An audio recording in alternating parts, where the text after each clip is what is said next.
Bakit laging kain tayo ang sinasabi ng Pinoy kahit busog?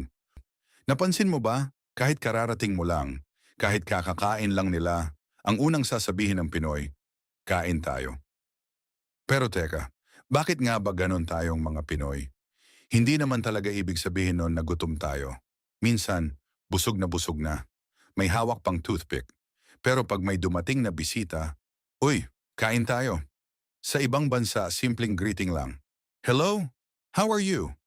Pero sa Pilipino, pagkain ang greeting. Kasi para sa atin, ang pagkain hindi lang tungkol sa tiyan. Tungkol ito sa pag-aalaga, pagiging welcoming, at pakikisama. Parang silent way siya ng pagsasabing, welcome ka dito. Kasama ka namin. May parte ka sa hapag. Kaya kahit isang pirasong tuyo lang ulam, kahit instant noodles lang, mag-aalok pa rin ang Pinoy. Dahil lumaki tayo sa kulturang mas masarap kumain kapag may kasalo. At aminin natin, medyo awkward din sa pakiramdam ng Pinoy na may taong nakatingin habang kumakain tayo. Kaya automatic na lumalabas yung kain tayo, hindi dahil obligado kang kumain, kundi dahil ayaw ka naming ma-out of place.